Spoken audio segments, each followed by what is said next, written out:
Alright, so, hello and welcome to SunnyRedemption Sailing, your bi-weekly voyage for BS-free gaming news.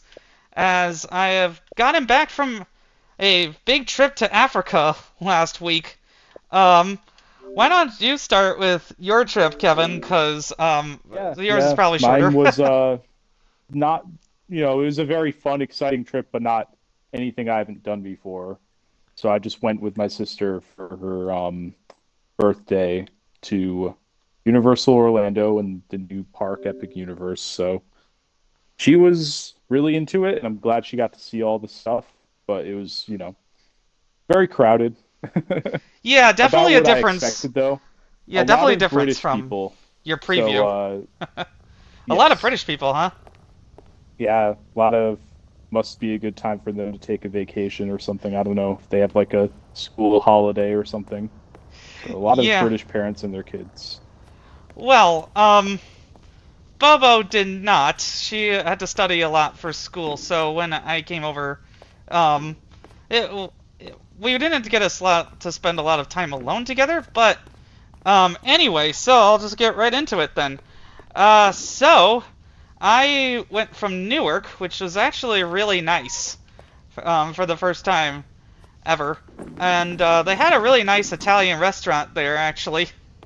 Um, and then, let me go back to the campsite that I was working on. Oh, by the way, Um, before we get into it, I am in the menu for Power Wash. oh, okay. I'm in like Ooh, the online multiplayer thing, and there's a thing to okay. enter a room code. Do I have to do that? It doesn't seem that way. Let's Okay. see. I don't see a way to actually join you right now. So you press the underneath the invites are disabled in single player, so you need to change the session type to online multiplayer.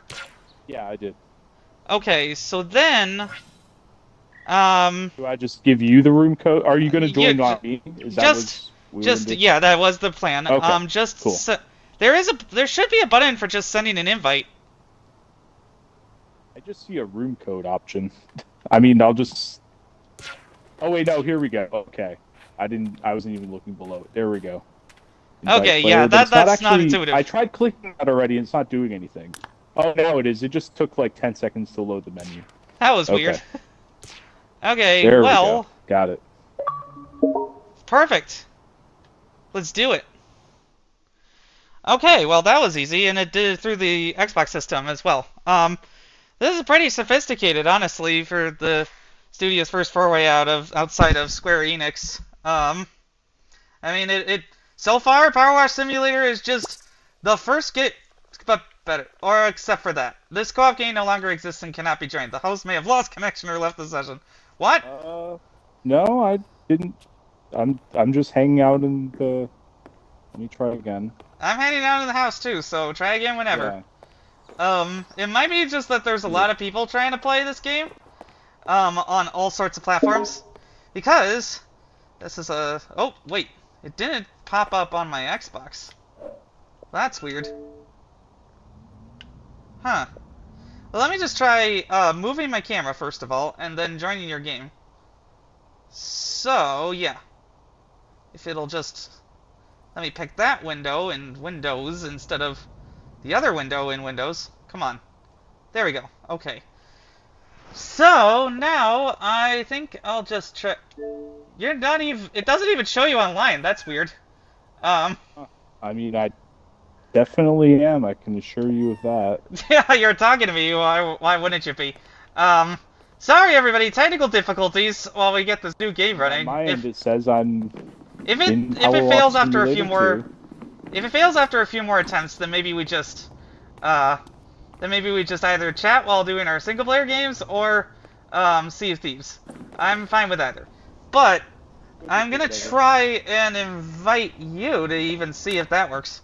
Um, because yeah, maybe it'll be a bit of a spoiler, but okay, so online multiplayer, right? And then it says invite. Okay, so I had to reload that. That does take a minute.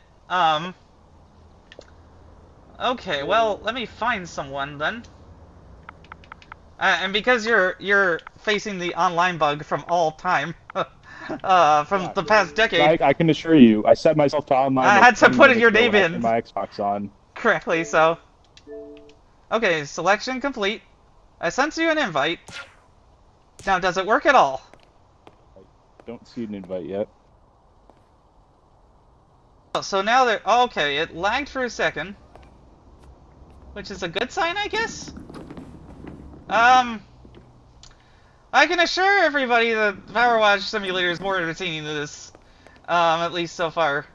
There are some things that throw me off a bit about it, like, some of the button placements are more logical when I think about it, but, I played this game, the first game, for 11 days in total, and was not, prepared for a change like that. So it took me a minute to adjust to, say, using right bumper to hit the always wash button instead of left on the D-pad, I think it was last time.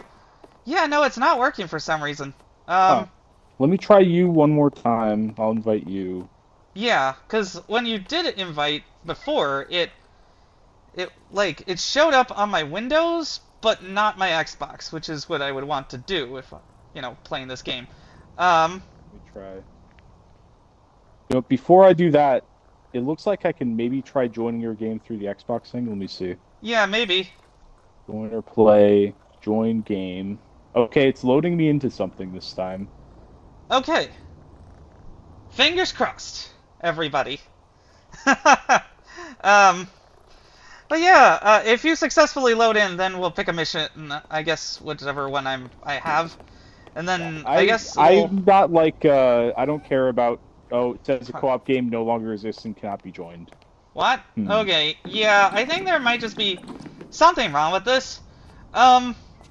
Maybe we just do single player for a little bit while we, get into the flow of our travel stories, and then once we're done with that, we can try again. Because there's not that much gaming news. There is some.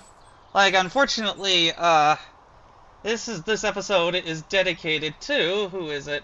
Tomonobu Itagaki, creator of Dead or Alive and Ninja Gaiden 2004, who just died. It's sad that he didn't live to see Ninja Gaiden 4 release, I don't think. But I'm sure he would have been proud of what the team accomplished, because it seems to be a smash hit for people who like that sort of game. I will try it at some point. There's just been a flood of Game Pass games, and exactly. I have so much other stuff I'm playing right now. I will definitely get to it before the end of the year. But I have other stuff I've taken on despite that as well. So yeah, I'm just gonna find a job of my own and continue with the campsite, so people get a good idea of what this game is like. Because at least you can show it off a bit on your stream. Yeah, at least that. Even if I can't join. So that's frustrating. I mean, it's launch day teething issues probably, and they're a small team now, and they don't have the backing of Square Enix anymore. But it's still disappointing, because I really wanted to get into this with you. But again, we're still just chatting. It's fine. If you get bored, maybe we do Sea Thieves. I don't know. But in any case, so where was I? Oh yeah, Newark. So Newark was really nice. I was expecting it to be a total disaster, but it wasn't. And also, then once I got on the flight, sorry, I'm a little tired still from all of it as I'm adjusting back to my routine in the United States and to the chaos in the United States, but I'll get to that. Anyway, so the flight to Johannesburg went smoothly. I beat level 7 of donkeykongbananza's Emerald Rush on DK Island, and I'm now beating my head against the wall again on difficulty level 7 for Lagoon Layer. It seems like that's my plan with that, is to just grind until I beat each layer and then just keep doing that. It is a bit annoying that not every layer has this, but actually I might be fine with that, because the way that this game frustrates me sometimes, it's for some reason it's catnip for my brain whenever there's nothing else to play. But now maybe PowerWash Simulator can provide a healthier alternative for that instead, at least for a little bit. Now that they've thankfully given us the ability to turn off the volume for the water. That drove me nuts. But, you know, it's still nice to get that ding. Anyway, so, then, I get there, and I have an hour to make my connection to Manzini, and I miss it because the plane is delayed by 7 minutes. So, I ended up having to get the city lodge inside the airport, which was really nice. For 150 USD a night, it's not bad at all. That was nice. The continental breakfast is not included, though, so I just, ate cold food from the plane. And saved some of it to reheat on the stove later for us. But it was frustrating because little man had been so excited to see me that night and then had to wake up in the morning and wait some more for Daddy. Who then was very tired, so I basically just passed out for a lot of Monday. And then so yeah, it really was probably not the best week if I wanted to just hang out with them, because little man had school still, and now they're moving to a place where hopefully it'll be less time for him to get home by walking, because it's like 45 minutes now, and it's 15 minutes at this new place, which is the same rent for 2 bedrooms, which is really nice. And that's ridiculously cheap for me to do anyway. For now, but I'll get to that. So, a lot of the time, we were playing video games. Me and Mr. Man, and his friends, who I will call, Shade, Luigi, and Mario. Shade is Bobo's cousin, yeah, I think that's her name from Sonic Frontiers, the computer lady girl, you know, from the cyberspace. Oh god, I'm blanking now. I don't think it's Shade. What is it? Sage. Sage, thank you. Yeah. Again, my brain is kind of mush.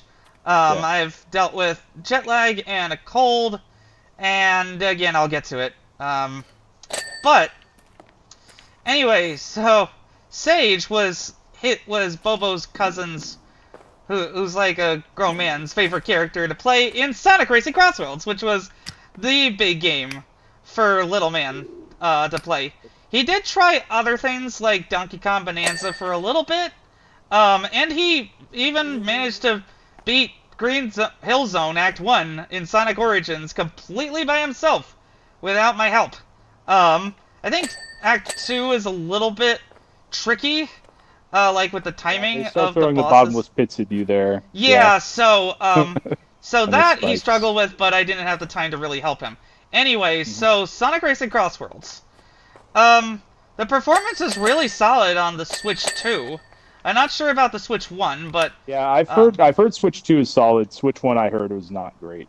yeah, I mean that's kind of just how it is with the backwards compatibility grunt that you can get with this game on the Switch 2 or any other, because well, it kind of looks bad in handheld mode. So I'm betting that it's running under 720p, and that's being upscaled to the 1080p, and it looks terrible. But it looks fine enough on the dock, so probably 900p or so, being upscaled and all that jazz. It was a small TV anyway, so it wasn't like I could tell that much of a difference, compared to, like, perhaps playing it in the dock in my big 4K TV, which I haven't yet. But, I mean, everything that you'd really want from this game is so there, and it's so much fun. The maps are incredible. The items are nice little twists on the Mario Kart formula, like how you can throw any items that you get as the leader, so it doesn't feel as boring as it is when you take first place in Mario Kart World. The one thing I will say for Mario Kart World is it feels a lot better than Sonic Racing, just because Nintendo knew how to get the most the least input latency, out of their game, and it's for the Switch too, so, you know, there's that. It'll be interesting to compare once the Switch 2 upgrade is available. For hopefully included in the deluxe edition, but probably not. Uh, which I ended up getting that just before the trip, and I'm kind of annoyed about the Minecraft DLC, because it's really good, but it was just released so close after release that it's very clear that they were just wanting the extra money, which it's $6 by itself for 3 characters and a map. The base game has like so many more maps, so and characters, so it's worth much more, sure. But I would have liked to not spend the extra money just yet. Oh well. I'm probably keeping this cartridge forever as well, because of just how much fun we had with this game. Probably about 10 hours played across that whole week. Yeah.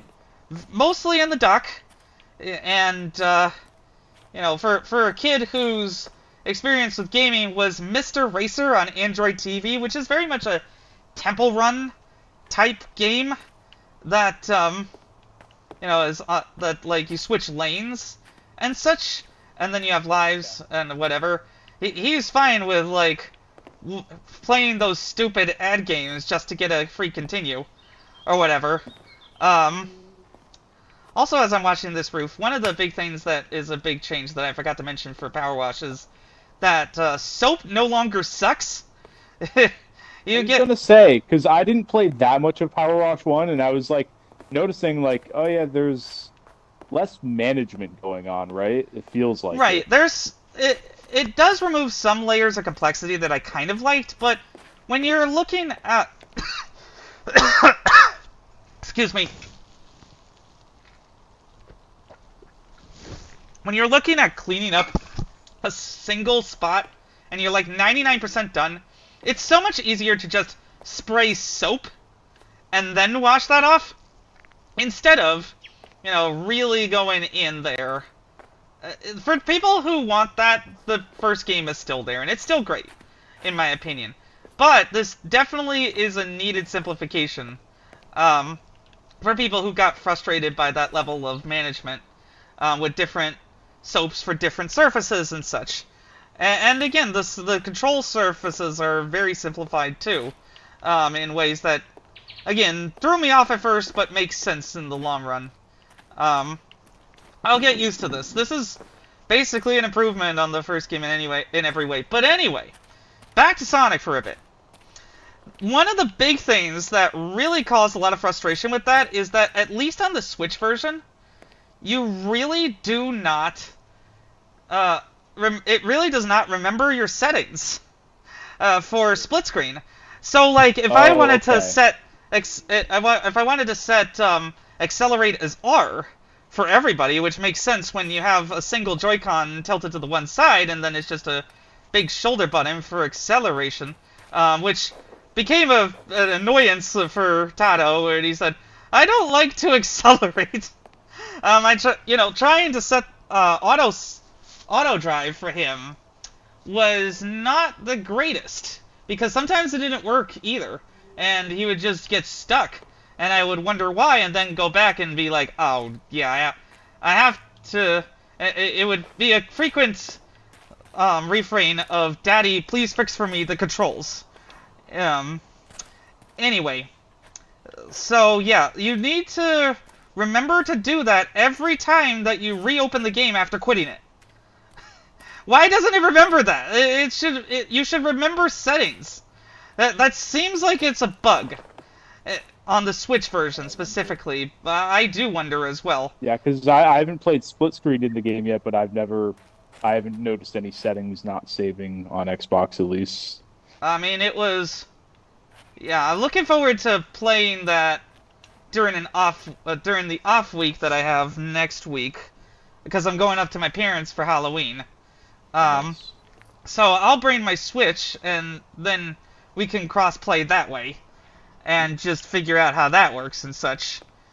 Anyway, we even managed to get a little bit of online gameplay in, though that wasn't the majority of the time, obviously, but like, some people were beaten by a 9-year-old with all the assists on. So um, sorry if that humiliated anybody, but I'm glad that he really loved this game, and it was very worth it.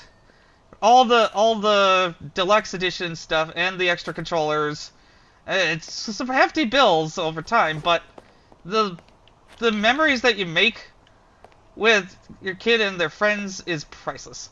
Because the other two friends were children of one of Bobo's friends, and I call them Luigi and Mario because the girl of the two was very happy to pick Luigi as her profile icon.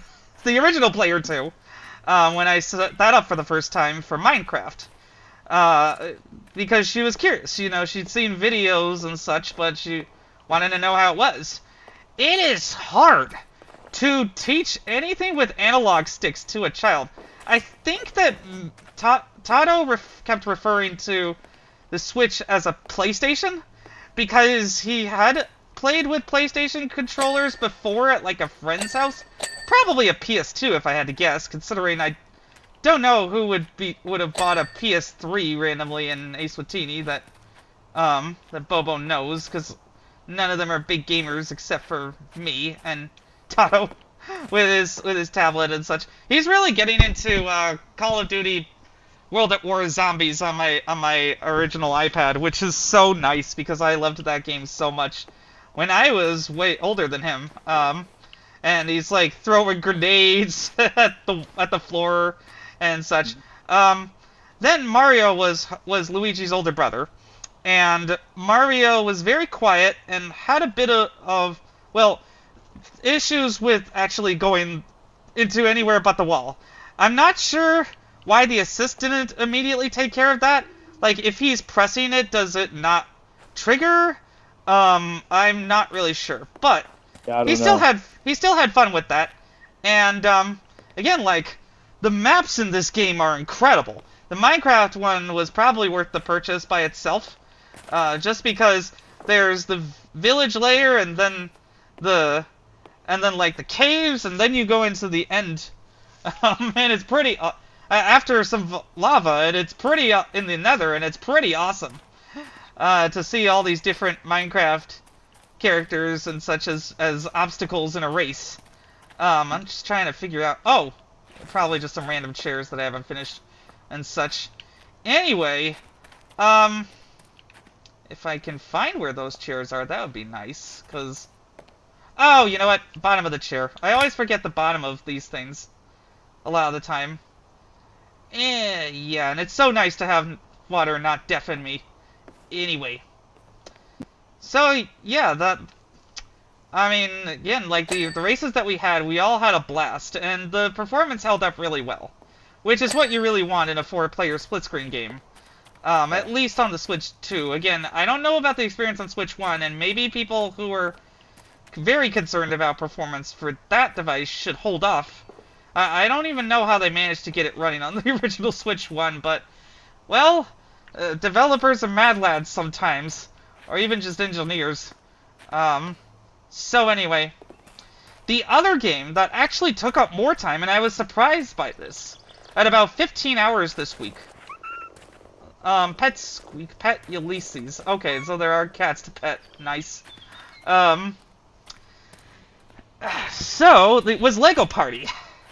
And I know, yeah, I need to play that still. I want to get some friends together to play that at some point. Oh, so you bought it, or? No, I haven't bought it yet, but like the first excuse that I have where I definitely have some friends coming over, something I'm going to bring up. Oh. Like, hey, we should try this instead of Mario Party for once. Instead of Mario Party, definitely. Much as I love Mario Party, Lego Party looks really good, so I Well, want to at least give it a shot. For one thing, compared to Mario Party, there's less random bullshit. Like, there's not that feeling of, oh, this person got a random star. And like, on one hand, I guess I like that, but I do kind of like the random bullshit in Mario Party as well. So, like, I think Lego Party's probably a better game from a game standpoint, but I do like the the random turnabouts Why? that happen in That's Mario completely Party. unfair. Yeah, but it's fun. It's fun fun. to just have the victory that you thought you had completely stolen out from under you by a statistic that you couldn't possibly have tracked. I mean, sure, whatever. Whatever floats your boat. I'm not gonna yuck your yum when it comes to unfair game mechanics. But for people who hate that shit, like me, Lego Party definitely is the better game. I'm totally a Mario Party sicko. I love the random last turn shenanigans where someone steals 5 of your stars. Well, I mean, there is opportunity like for shenanigans for sure, but they Lego make Party sounds sense. like it's much more skill based. Well, to some degree that's a benefit, and to some degree it's not. I'll get to the not part later, but for Lego Party, everybody had fun every time we played it. Like, there was not a person in the game who wasn't laughing at something that the announcers said. Though some of their jokes do get a little repetitive 10 hours in. I mean, nothing can stay unrepetitive for that long. But the fact that we were still laughing for that long means that they really did a good job. I think these were the same announcers from that Lego racing game. What was it called? Okay, I barely played that. I need to remember the name of that, because I barely played it either. I just was like, this is not nearly as... Oh my god, my Switch nearly roasted. Oh god, I left it on top of the Series S fan. What an idiot. Oh, that's not good. Yeah, nope. I'm gonna let you cool off there, buddy. Okay. So, Lego racing game... It was Lego 2K. Drive, right? Lego yeah, 2K Drive. Lego 2K Drive, yeah. Yeah, they were trying to make that a thing for a while. 2K is just sports everywhere in places other than their gambling halls of 2K of NBA and such. So, entered 3 out of 4. I thought I had all of them, but hey, there we go. Okay. Hanging lantern mount. Got it. That's what I need to clean. And yeah, happily spraying that with soap instead of getting all granular. Anyway, so with Lego Party, the mechanics for actually gaining gold bricks make a lot more sense. There's opportunities to dislodge that from the top player with, like, on the pirate one, for example, which is the one that we played the most because it was shortest. Though there is a mid-game save option. I'm not sure how that works because I never got it to work, but it is a cool option if people can get it to work to just load from where you left off. So that the games that are like 90 minutes to 2 hours feel less daunting. But recent Mario Party has had that, and it's good for the online stuff for sure. Yeah, and but yeah, for it's cool that Lego Party you does can... that too. For Lego Party, you can also adjust the rounds down so that you can have a shorter game. Like, I was able to get party games that lasted 45 minutes, which is pretty good. Or if we did get stuck, we would just be, stuck out by time. Then we would just say whoever has the most at this point is the winner. House rules and such. Also, one of the times I forgot to change the computer difficulty to easy. And the kids kept complaining about the computer cheating, so I just disqualified the computer, which had 7 gold bricks ahead of Sage's 3, and said that Sage was the winner. So, house rules and such can help with that too, just like with any board game. But yeah. So, okay, so for the person who has the most gold bricks, they have to watch out on the pirate island because somebody could land on the cannonball event space and have a Napoleonic soldier fire a cannonball at you to make you lose one. Or there's a side path for a volcano where if you get to the top, you get to launch a chicken and then steal a gold brick from somebody else. There's chance spaces too where, especially towards the end once they close the shops, where you are, like, able to swap a gold brick from another player. There's all sorts of things that are hard to remember off the top of my head. But what I do remember as well that's a pretty big negative, unless you're very careful, is the difficulty of some of the minigames. Was very hard. because of the complexity of some of the controls sometimes, um, it was hard to like get any good progress in the game, and then even the easy AI would just speed right ahead of us because it's an AI. It doesn't have to bother with that. It just knows it has to go to point B. Um, and some of them were hard because they were art quizzes.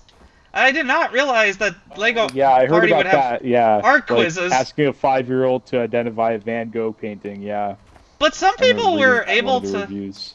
Uh, eh, but some people were able to really challenge themselves too. So, like, it depends on what you feel like. There is an accessibility option to turn off certain types of minigames, but there were some minigames that had those complex controls that I actually liked or that we got into. So I don't want to necessarily turn off the entire category of shared controls, but there's not an ability to disable individual minigames that are incredibly annoying. That is a huge problem. Yeah. But, again, fantastic time with that game.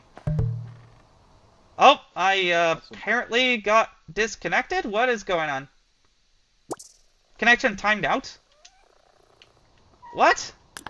So, because the session that I had was set to online multiplayer, it then disconnected after a certain amount of time and sent me back even in the middle of the job? What? Oh, weird. That is incredibly weird. I mean, we could try it again as well. Just out of curiosity. Let's see. Yeah, Online I can try multiplayer. inviting you again. Well, let's see how that works. But yeah. Oh, Like, it booted me back to single player. Can I switch it back to online? Let me see. right, yeah, that's the idea, Okay. is you have to do that after that point. Okay, I have it switched to online multiplayer, but it's still... There we go. It took a second for the invite player option to pop up again. Right. All Well, right. that stuff definitely Sent needs to an be invite. ironed out. Okay, please load. That'd be nice.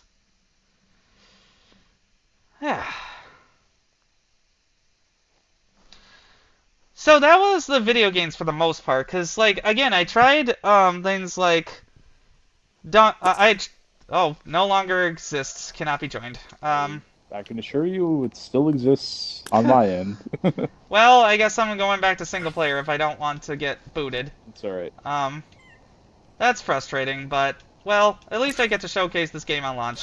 And it is important to let people know about this stuff, so, but it's not letting me change it from online multiplayer while I'm in the middle of it, which is annoying. I thought it would let me go back to single player. Yeah, mine let me switch from single player to online, at least. I mean, try it. I don't I want to would be think I don't want to I be would stuck think in it would let online you do- multiplayer because of that, and then just get kicked out randomly in the middle of the job while I'm trying to focus. It's like they tried to fix the issues with online multiplayer from last time, but they ended up stumbling back one step. That's not great. Yeah, it's still not letting me select the drop-down at all. Huh. Anyway. Guess I'll try to complete as much as I can before I'm inevitably booted back. Grr. So. I did try DK Bonanza's co-op mode with him, but he just was so focused on holding the controller the way that he wanted to, that it just... it did not register that he had to point it a different way at the TV in order to get the pointer and translate that. So he just got frustrated and gave up.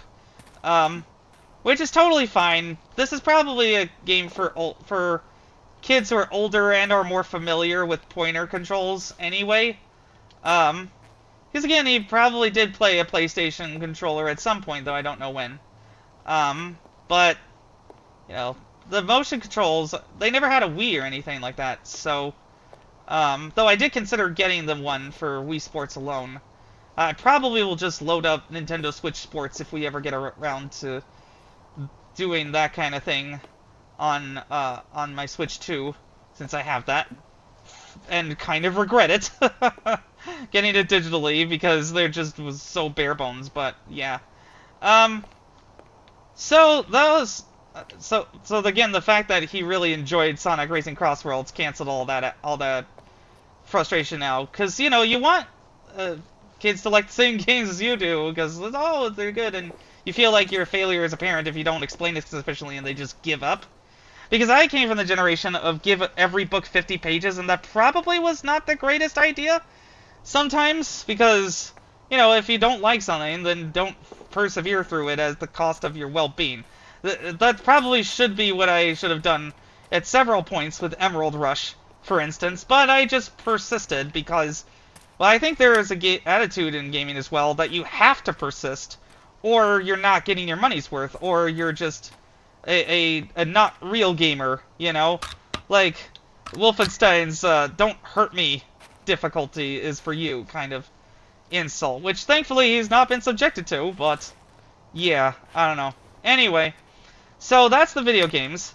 We didn't have much else. I cooked for everybody, but because I was unfamiliar with how their appliances worked, and didn't have a lot of the equipment that I would normally use to, like, chop vegetables smaller, and also the dexterity that would be needed, though Luigi and Mario's mom was very, very helpful with that. The vegetables were underdone, and it just was not as tasty as I wanted it to be. I'm really hoping the next time I can cook for her, I can do, like, a shepherd's pie, because we're going to Ireland! Oh. I'll get to that in a little bit. But, yeah, so then we watched movies, and the movies that we watched were realsteel and Superman.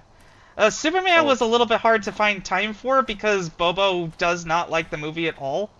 Or decided that she didn't, is my impression, after realizing that Henry Cavill, her celebrity crush, was not in it. But mine was in the form of Rachel Brosnahan. I mean, I have to agree with her that Henry Cavill is one of the sexiest white men alive, so... but, yeah, no, so trying to work around that, occasionally disrupted her study schedule as a result, which I guess I was just so wanting this to resonate. Plus, I think Little Vale was like, I just want to play Lego sometimes, so... What I had to do was just play it in front of him one night, and then he just continued with it. He just was drawn to it by itself, instead of like, oh, we're doing this sometimes, like my parents would at times. Then not that that's wrong, again, it's just that, like, with a kid who gets easily frustrated and distracted, you kind of have to work with them a little bit more, I think. But... that movie really resonated with me, for obvious reasons. Getting to tell him that it's the parents that stick around that matter, that really meant a lot to me. While snuggling with him and saying, like, I love you just this way, exactly this way, like how Jonathan Kent just loved Clark as a human being, just didn't care that he was an alien from another planet, and tried to teach him to do the right thing. And that's why Superman, despite all his powers, is not so much of a threat to the Earth. It's just because he's such a gosh darn aw shucks Boy Scout. I've always said that I never really liked this part of the character, because I think that's just kind of flat and uninteresting, but I can see how other people can make that interesting. And it really doesn't work with anybody other than Superman, though. Like, that level of niceness, just in terms of superheroes, can only really work with Superman. And they go out of the way to show that there, though I am longing for a movie where he's more of the focus next time, instead of, like, 7 peripheral characters that don't really add much to the story. As much as I love Mr. Terrific, he does take up a bit more screen time than I would like, compared to the core Superman cast of friends. So the movie does feel a little overstuffed each time I view it. Where I'm like, I just want to get to the resonant parts already and not have, like, the fucking sports writer tagging along, who does nothing. But, what I was completely unprepared for was Real Steel. Yeah. So that movie, for those who don't know, is a robot boxing movie with Hugh Jackman in it that is really about family and like reconnecting. It's very predictable, but it's like fun to predict what's gonna happen next, and the premise is just so cool about robot boxing that you really don't care about the flaws because it's just like it's such an awesome robot boxing film, and it really adds like a bunch of layers to the world building around that, specifically around like what would it be like if there were underground, almost NASCAR like robot boxing leagues in like abandoned zoos and such. um it'll be it I would hope that a sequel would expand on that more even. um and but the ending was actually a surprise. I'm not going to spoil it if you haven't seen the movie, but it really is a satisfying one, you know? And a very original way to handle that. Anyway, so with that, yeah, I love that movie. so with that having been said, we also went out a lot, often for things that they needed, because it's expensive to be poor, especially in Africa. And, they needed things like furniture and getting new apartments, because this old one just the problem was it just didn't have enough space for everybody to do their own thing. Like if I really wanted to hang out with little man, I should have just found a room, to do that in. Oh, we stepped on each other's toes because of cultural faux pas, but also just the closeness of that just happens. But like, we were still able to go out and meet her parents, which that was awesome. What is this tool? I have no idea. It just seems like another power washer, but anyway. So I just am really not finding where I'm supposed to. Oh, you can actually select to track tasks now. Thank fucking God. It used to be so annoying to have to wait until the last 3 tasks were available to have any kind of tracking on screen at all. Seems like you have to select all of them, but so it would be nice if you could just select all. But you can select the category now, and it'll select all the tasks that are underneath that, so that helps a little bit. Yeah, that should track now? Wait, I thought it would make a list. No? It just like shows it, but not on the screen, huh? Unless my camera's blocking that. It could be. Anyway. Nope, it's not. Okay, so meeting her parents. I was way more nervous than just anything, just because I tend to psych myself up for these big social events and put a lot of expectations on myself to perform well.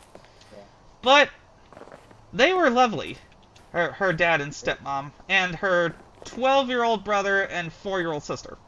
Her dad was very quiet and reserved, but very kind, very, very strong demeanor, and very much like asking very good questions in ways that like it was more so Bobo teasing him about certain things in fun ways that would be like, oh, Mom, behave, if it was the reverse. But he was such a good guy. I can really see why she speaks highly of him. And her stepmom raises chickens in their backyard. They do have a dog, but he's a working dog, not a pet, so I did not get to pet him. He was cute, though. Anyway, so she just boiled the chicken in a little bit of onion and salt, and then paired it with a grits-like mash called mealy meal, made out of cornmeal. It's a little bit firmer than grits, though.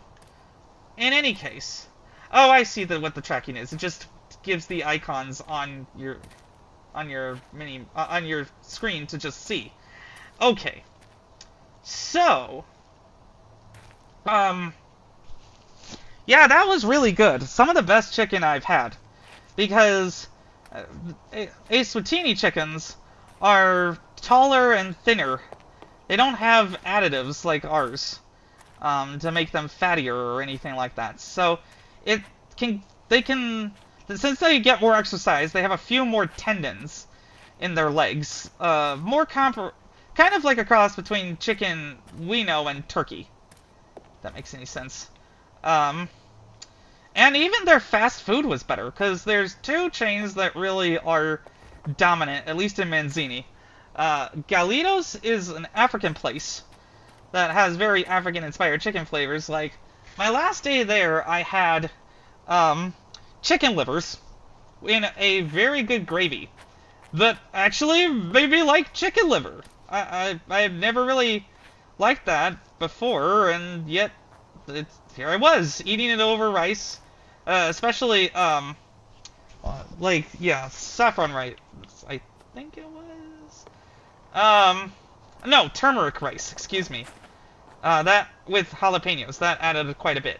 Though I had to settle for medium spicy, because spiciest for Africa is way spicier than even my spice my stomach can handle. I can't name the specific dish, because I honestly forget, but I've definitely had some, ordered spicy African food, and it's been a little too much for me.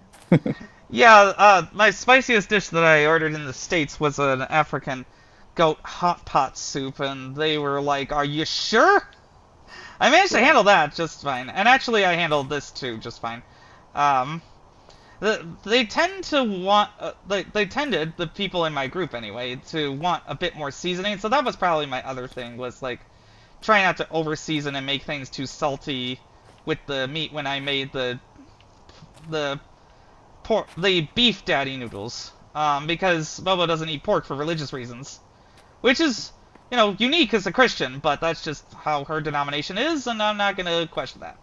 It's just interesting that Zion Christian Church is like that. Anyway, so the other one is actually KFC. That's really popular with the lines, and they're chicken pops, because, well, they don't have popcorn like we do, or at least the name for that, for the popcorn chicken, is, that was really good. I kind of wish I'd got in, a full combo, and I wanted to see if there was a KFC in the airport when I went back to Johannesburg, but they did not have that. They instead had a really great pizza.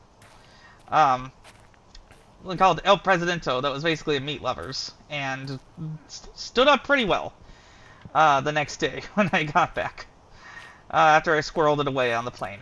But anyway, so yeah, that was the trip. It was quite eventful. It wasn't always the best, because I think jet lag, the summer heat in Eswatini can be very oppressive. The fact that I kind of landed in the middle of her support system while she was busy with schoolwork. But, well, I still had a lot of fun, because I, really did deeply miss holding both my baby bird and little man, and I'm so glad that my purchases of both legoparty and Sonic Racing were justified several times over. I definitely am keeping the Switch 2 come what may. At least until the Switch 3 comes out. And that's kind of the thing that Nintendo banks on, really, is capturing the family market and then making everybody Nintendo fans for life. I mean, I'm sure he was more just really into the Lego and Sonic of it all, but the fact of the matter is that Nintendo is light years ahead of everybody when it comes to just multiplayer for kids. And just the seamless nature of the Joy-Cons really did help a lot. The Joy-Con 2s especially are much better suited for just human hands. It's annoying that then as a result they end up charging you more, because again, between the Switch 2 at $500 and the game at $70, well actually $100 for the total edition, and then another $100 for the controllers, And then about $35 for legoparty. That was $735 over the course of several months, obviously. But, like, still, this is a pretty pricey way to get into it. If you just want a good performance experience right now with new Switch games, that will just work. Because, again, I would not recommend either of these games on the original Switch 1 until the performance is more thoroughly investigated by people who are more discerning about that on their hardware, perhaps. Why is this rock not... You know what? I probably just forgot to add water. So, yeah, on the other hand, getting back... after I got to the States, after seeing my mom get second place in her age category at a 5K in the city, you know, or thereabouts, yeah, I mean, that's just making me want to train for 5Ks, you know, in the next few months. Couch to 5K, etc. After that, though, I really did feel very run down. I think it's like just the travel cold is always there with me, because my body's just like, oh, bleh, I'm not moving anymore. But then, I got bad news this week. The DC Circuit Court of Appeals has, the panel has voted 2-1 to allow the reductions in force to continue. The union is going to appeal to the whole circuit, of course, and so probably they're going to send out notices again, and then it'll get blocked again, and then it'll just go back and forth for well, it's back, and then forth, like weeks, months later, and then back. You know, it's like, it's not so fast as all that, unfortunately. Well, actually, fortunately, a little bit, because then you know, I still have to keep one eye on my job, obviously, in case people need anything, but, you know, it's giving me a bit more free time in my day after work to be, well, work, because I really just refresh my email and hope that something is going on. Though tomorrow I'm going to be handling mail, because somebody has to, and because of the fact that I got injured and been out for 3 weeks to a month due to that and bereavement and such, I'm not looking forward to that at all. But even then, it's going to be very quiet, which is nice for my autism. It's just that now it's like getting real, and with this Supreme Court, I do not find our chances of prevailing very good at all. I do not know why they believed in Wilcox v. United States, I believe it was, or United States v. Wilcox, one of those. That the balance of harms was in favor of the executive for what? Like, what harm is it if you can't illegally fire people who are not policymakers, who are just people like my friend trying to make sure that adults have continuing education? You can decide those things are important and then ask for, like, congressional approval for that, but, well, this administration does not care to have anything done by legislation because they want to smash as much of America as possible and feed it to their rich buddies, and also create a private army in the form of ICE, which now has acquired missile launchers. Like, what the fuck? People need to know that they have missile launchers. There is no good reason for Immigration and Customs Enforcement to be having missile launchers. Unless you want to launch tear gas at your opponents from, you know, a mile away. Or worse. This is I hate to compare to Nazi Germany because we are very different but they are very quickly becoming the secret police. And they know that if Democrats ever get back power, they're so screwed. That's why they're acting so fast and sloppily on practically everything. And, like, causing the entire economy to go to a lurch, because nobody knows what hiring is like. Nobody knows what the prospects are like, and, the tariff revenues are now just, instead of going back to helping people, like he said they would, there's just a slush fund for him. Or you know what's even more fun? Sorry, this is so frustrating. The $230 million that Trump is going to pay himself for his imaginary complaints about civil rights violations, for the witch hunt. Yeah. My God. Mm-hmm. And that's all to fund a $300 million ballroom for himself. Which, like, there is no way that he's going to get a third term. I will not let him get a third term. Period. Like, I will not be part of the America that watches when, as our Constitution dies. I've been too invested in freedom for myself and for my family for far too long to do that. But if he just fires me, then I'm trying to figure out what my next steps are. Like, this is probably going to scramble all the plans for this channel except for SunnyRedemption Sailing, and that takes a lot of research to do. So if I'm going to commit to that, I need to know that there's at least something that's keeping me able to pay my rent for that. If I have to, I'll go into retail, for instance, but I'm not sure they're even hiring anymore right now because of the economic environment. Okay, finally I got the last 3 tasks. I just was doing too many things with just soap and thinking that would wash off. They kind of do that, but not always. Ah, the hanging lantern mount. Finally, I deal with you, and that's the job done. In any case, well, I guess now for the last bit, we can talk about whatever gaming news has been coming up lately.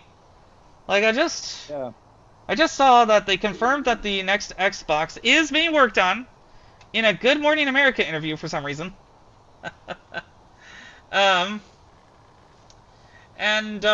Teases about a brand new game just as they announced Fallout 4 Anniversary Edition, which, I would imagine would be a free upgrade for all the people who ended up buying the DLC and such. So basically it's like, hey, here's some free Creation Club mods, enjoy.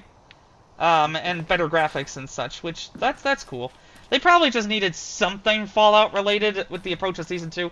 It would be nice if they had said, like, hey, we're porting Fallout New Vegas in time for the season about New Vegas. But, it's easier to remaster this game, I suppose, when you just have to do a texture bump and include some mods, I suppose. Yeah. And I mean, Danny Trejo is calling for that. It is calling for a remaster of New Vegas, because that's what the fans really want. Along with more games to come out for Xbox when they're raking $4 billion in profits. Still want more, so just cancel games and move them around. Oh, and I guess add a 99-cent game sale for PlayAnywhere. I don't know if you saw some of that. No. I was tempted, but most of those are very I saw an ad small for games. a 99-cent sale, but yeah, the idea, I guess, is didn't look into to get cheap games going for the new ROG Ally.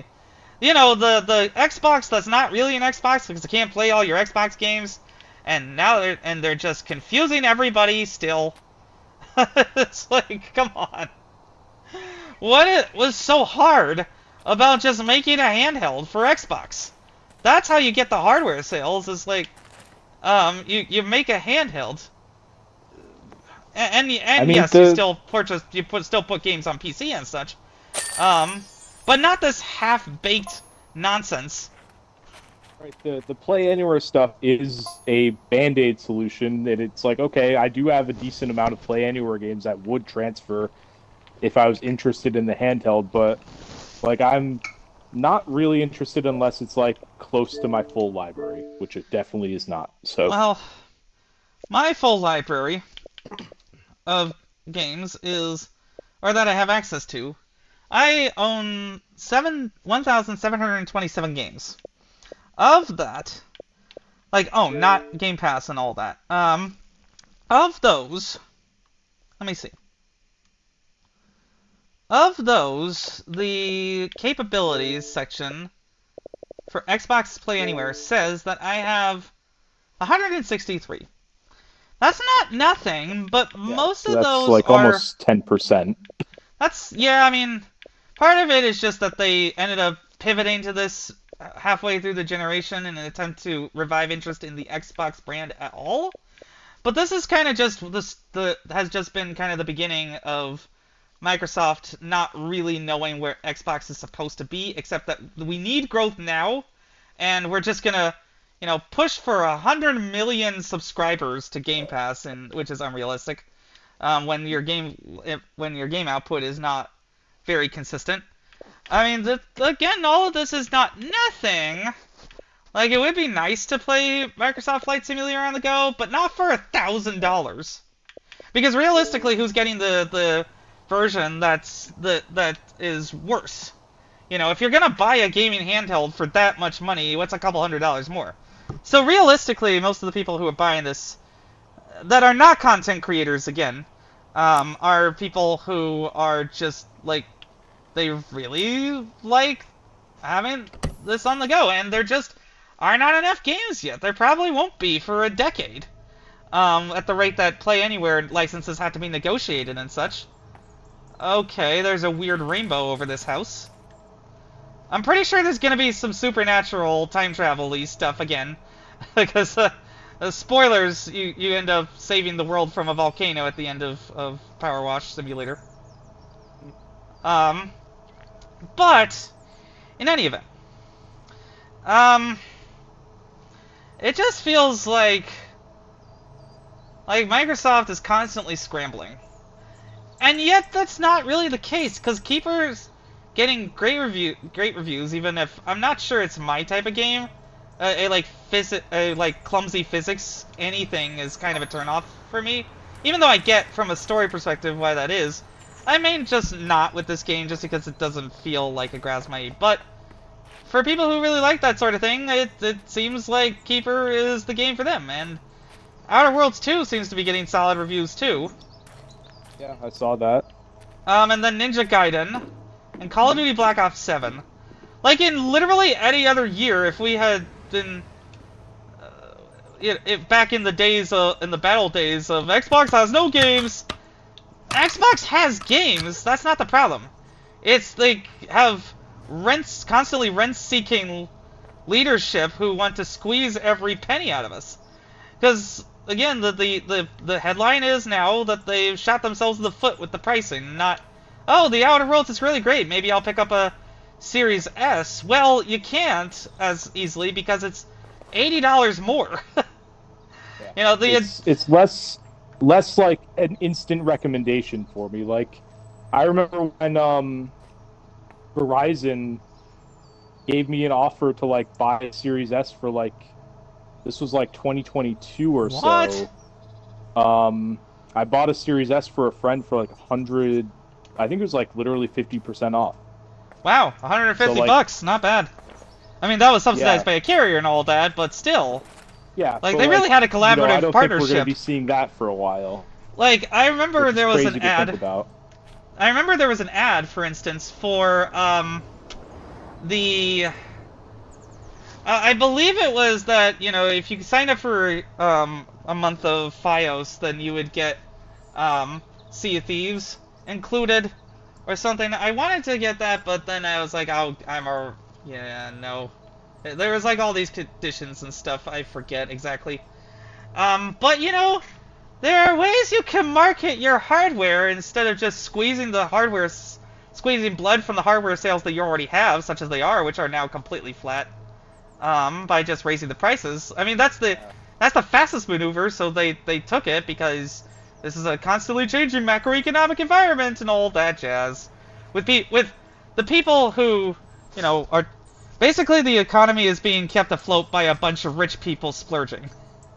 And AI splurging. Because people who would normally be the engine of consumption, the middle class, are pulling back on their spending for obvious reasons. I'm working on that part too. It's just tough when you need this as an escape. People need these things as an escape sometimes. And I'm at least enjoying Power Wash as a complete escape from everything, even if I've talked politics here, I don't feel as mad about it as I would be if I was, say, playing Indiana Jones and punching a bunch of Nazis. Virtually. And not in real life, please, people. But, like, what about those cool wraps? What happened to those?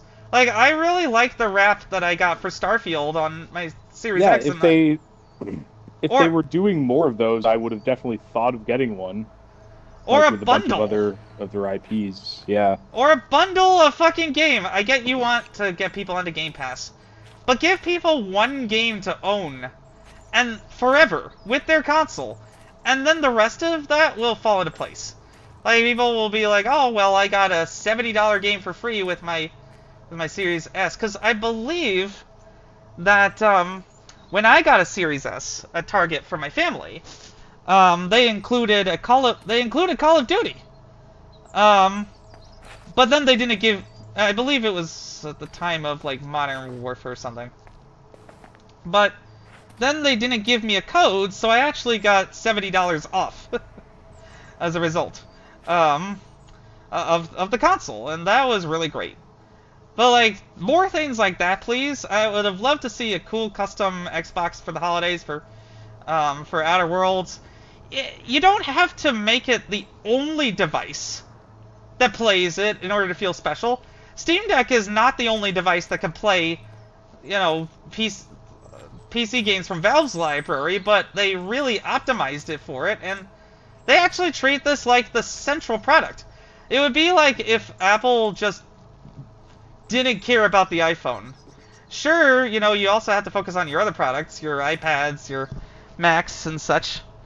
But the iPhone is the keystone product. On the back of people upgrading every 5 years or whatever, and turning in their pandemic phones, the iPhone 17 has really propped them up. Whether that's actually, you know, a long-term sustainable thing is another thing, but, like, you know, you have to have central hardware that you advertise on for your platform, right? I thought that was what Xbox would be, is that, yeah, we're not really getting exclusives except for timed, but at least, you know, we'd be treated like royalty a little bit and something. Instead, no. Just no. There's just nothing. I'm pretty sure they're just gonna fart out the same old UI for the Series Alpha or whatever the next one is as well, that they are working on, they swear. But the idea that people were concerned that they might be canceling their hardware shows that people really just don't have a lot of faith in Xbox leadership anymore. And that's the story. I mean, when it's been such a lame year for PlayStation, and Nintendo was the one being criticized for high prices for a little bit, but then Microsoft had to, I guess, fumble the bag. You know, instead of trying something for 1 year and then seeing how it is. It's like nobody has any long-term anything in business anymore. Or maybe they never did. Because, like, I've just been reading all sorts of retro game stories about, you know, constant studio interference and such.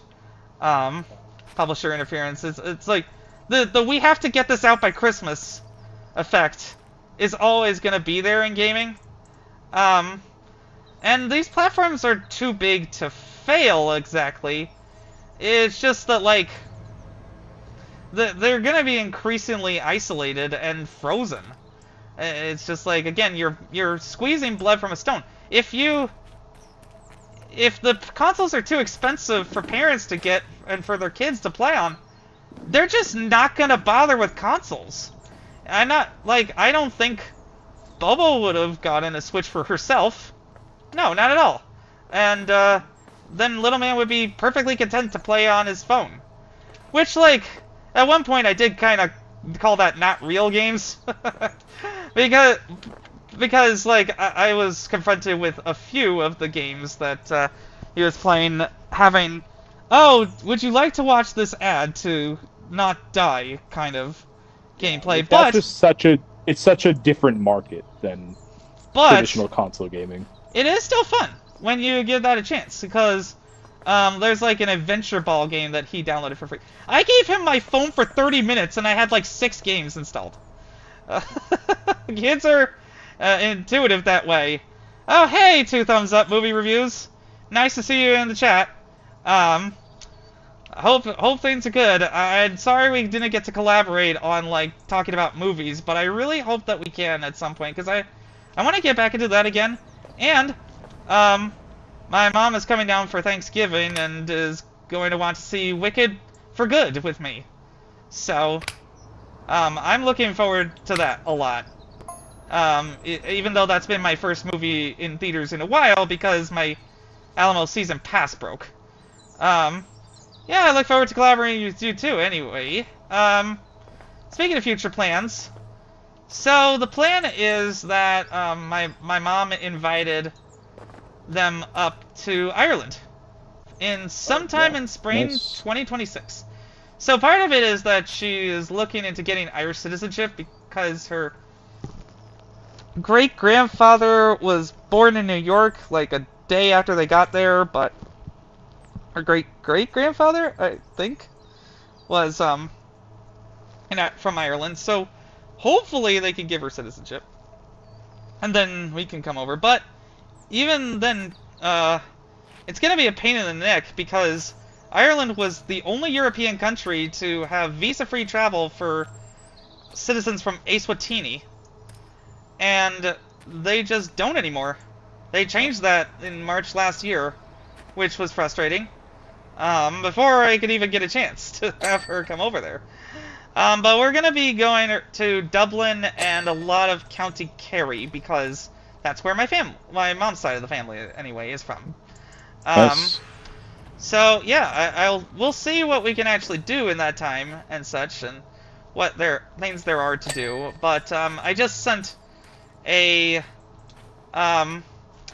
geography song by a group known as, hang on, while I pull that up, WhatsApp. I sent it to her on WhatsApp earlier today. Oh, come on. You're being annoying now. I have to constantly deal with login bullshit when I switch between phones. But... okay, alright. Enough. Let me just pull this up. Technology. Not always our friend. Anyway. So... this is a geography song from the Mapmen called The Mystery of the Squares Country, which is all about country shapes, and like this could be a really cool way to teach them a little bit about Ireland, because they were like, oh, an Eswatini couldn't be rounder. That was really cool. Man, it's just hard being so far away from them and feeling like I don't know if I can support them. It's scary to feel like you can't do everything that you can for your family because of chaos outside and such.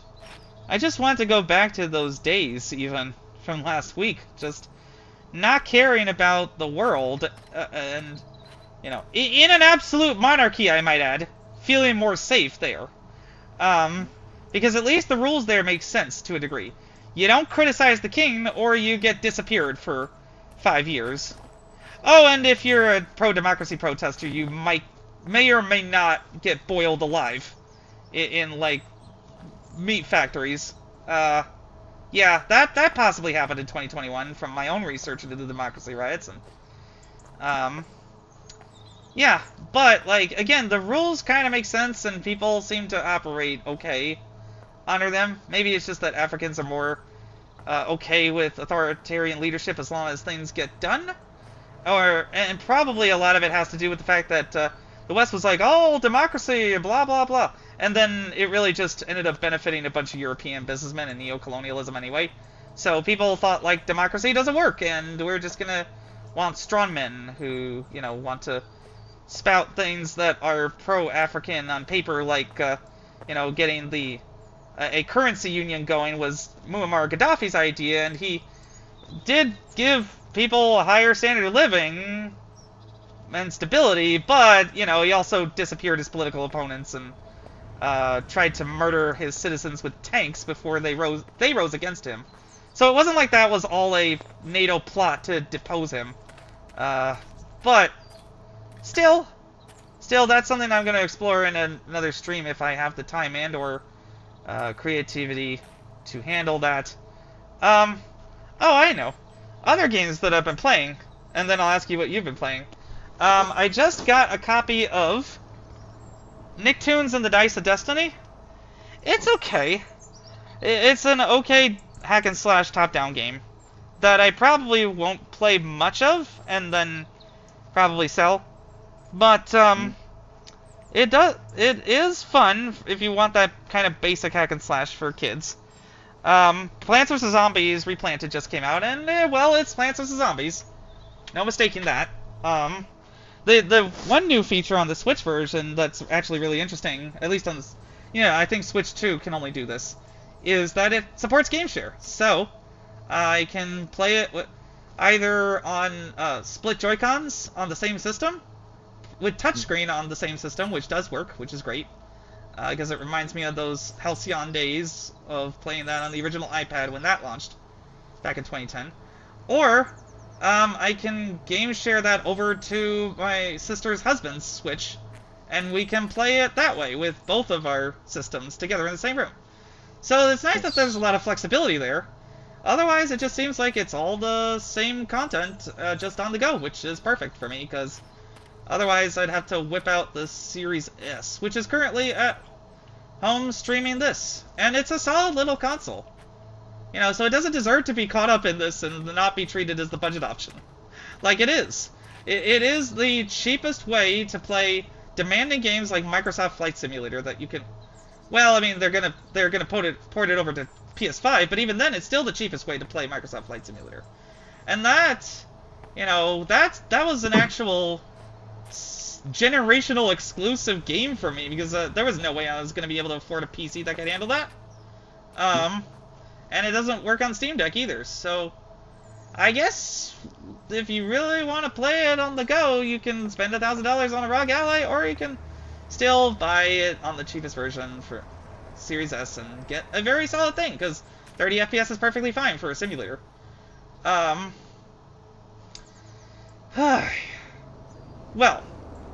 so let me think what else I was playing on Xbox, because I did play some other things there. Hard to check right now because of being on a different system, though. So, what have you been playing? So, before I left for Orlando last week, I was gonna buy Pokemon, but I still haven't bought it because it wasn't quite out. Oh yeah, and people are saying that's mid, at best. Yeah, it depends on who you talk to. I've been talking to some friends who've been playing who were enjoying it. So I'm gonna buy that probably either tomorrow or over the weekend. But instead, I ended up buying the remake of the first Trails in the Sky game. That's a series. Oh yeah, I did see you had that on the eShop. Yes. They have that. Friends are playing this. So I'm like 15 hours into that, and I'm really loving it so far. Nice. Yeah, because I played it the whole flight there, the whole flight back in the airport, and a little bit before we left too. I remember playing Trails in the Sky on the PSP, I think it was. Yeah, I have the demo, I should download on that. PSP, then they did some, well, they've been on PC as well, the whole series. Right. That's kind of where they started. And speaking of which... I've never really sorry. had a system to play them on, but I've always been interested. So it's like, well, this is a very high-quality remake of the first game. Oh, so okay, probably that's the best point to jump in. It's got, like, it's totally, like, reworked combat, nice. Not full voice acting, but some voice acting, which is better than the original. It looks really nice. It runs really well. They actually just patched in a performance mode to make it run at a solid 60 on Switch 2. Nice. Rather than it was kind of oscillating in the 50s a lot of the time in combat heavy situations. I see. So I'm downloading the demo for that now. Oh yeah, they do have a pretty lengthy demo. I did try that before I bought it. They also have a demo for. Over. They also have a demo for a fun little platformer, I think it is, that I only found out about on the world's largest CRT TV video, where they found the Sony PX4300, I think it is. It's like, or I think it's the ED145. It was a 43-inch CRT TV that was rumored to not actually exist and just be something that Sony was using to show off with back when Sony was like unstoppable in the technology space in the late 80s, early 90s. But the owner of a noodle shop bought it during the boom in Japan while he had customers waiting upstairs, and then they shipped it, and it works great after they did some troubleshooting. Anyway, like, oh yeah, I know what I was gonna say. For that PSP game, if I still had a PSP, I could have bought the cheapest PSP batteries in Ace Watini because for some reason they had them in the airport. They had PSP 5-volt batteries in there. Huh. I don't, Interesting. For the one PSP gamer in Ace Watini, perhaps. I'm probably the first person to bring a Nintendo Switch 2 over to Ace Watini, or one of them. So that's fun. I also managed to find a shelf piled high with mini tape formats.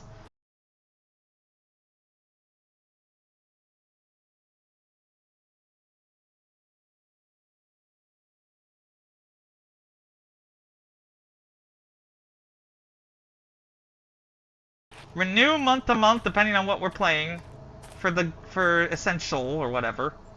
And because there are other ways to play Sea of Thieves, for instance, like on GeForce Now, that I could try on my PC and see how they are. They're going to be inconsistent, of course, but you know, it's better than just paying a subscription to play Sea of Thieves every time. But like, Hey, sorry, the last 30 seconds or so, the party was broken. I was about to try to invite you, so I didn't hear anything. Oh no! I was just saying, like, you know, I'm deciding what to do about some of these things. I'm probably gonna buy PowerWash Simulator 2 on Switch, especially if they end up getting cross-save, because that's another thing, is it only seems like you can cross-compatible save between the Xbox and Windows PC versions. Not the Steam version, because that would make too much sense. Just the Windows Store versions that they're like still trying to keep the Windows Store a thing, even though they have all their best games on Steam. So, but again, I'm waiting to see if they have cross-save compatibility on Switch 2 before making that jump, because that would be like. This game even is now on the Xbox is the only thing that has really truly distracted me from my addiction to Emerald Rush as the game to play when I have nothing else to play. So this is like, again, a lot of that 11 days playing this game was just having it on mute while listening to a podcast or an audiobook.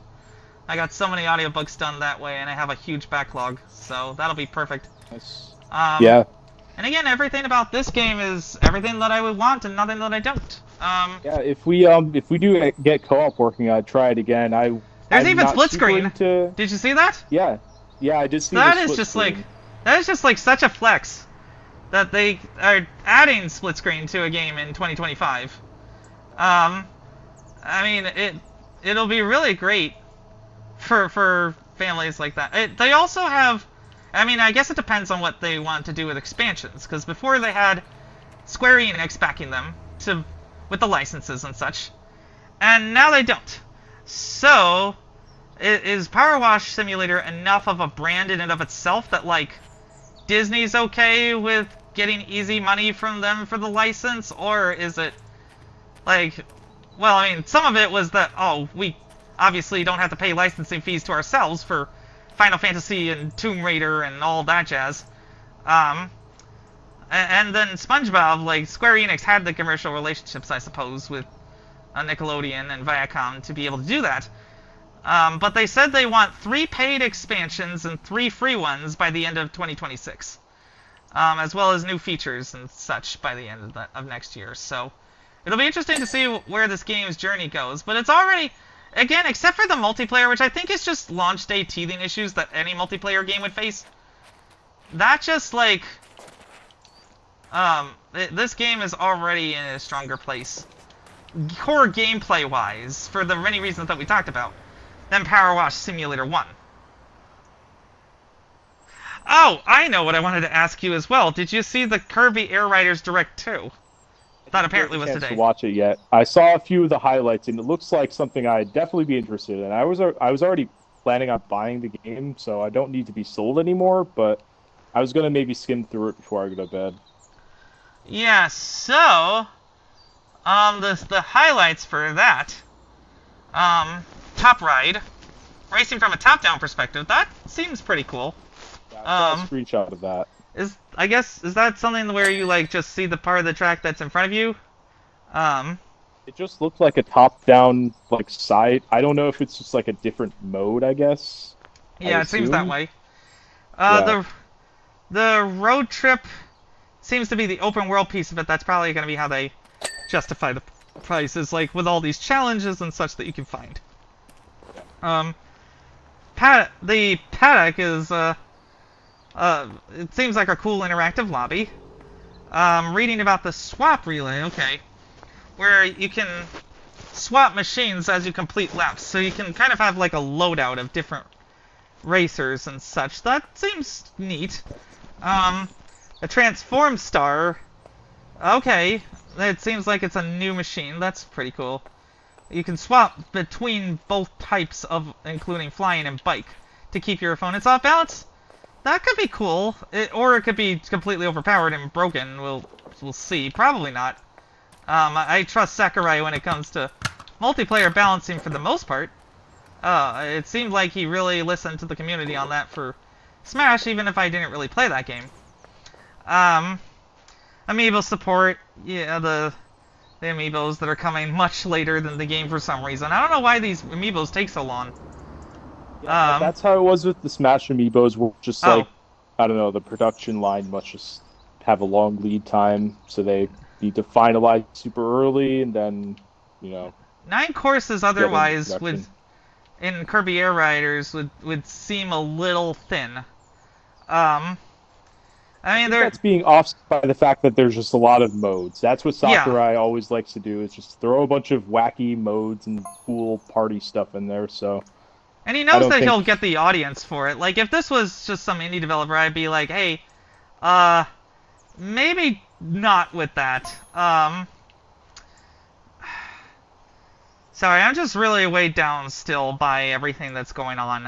It really is not fun to. Oh, okay.